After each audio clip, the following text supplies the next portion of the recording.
ఈరోజు mini rice mill తీసుకున్న customer రావడం జరిగింది. మిల్లు షాప్ ఇక్కడికి ఉందని అతనికి ఎలా తెలుసు ఏంటన్నది అతని మాటల్లో అడిగి తెలుసుకుందాం. సార్ మీది ఎవరు సార్? మాది ములిసోబ్ అండి. ములుసోబా. మీ పేరేం పేరు సార్? సతక బాలకృష్ణ అండి. ఇక్కడ మిల్లు షాప్ ఉందని మీకు ఎలా తెలుసు సార్?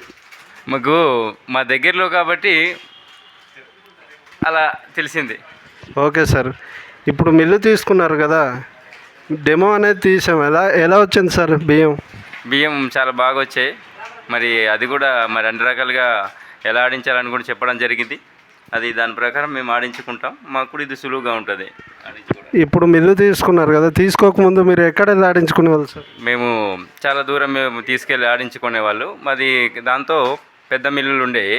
దానివల్ల కొంచెం గుండె అయిపోవడానికి కానీ దానికి కొంచెం ఇబ్బందిగా ఉండేది. దీనివల్ల కొంచెం మాకు పనుకులు సులువు అవుతుంది. మాకు అన్ని రకాలుగా బాగుంటుంది.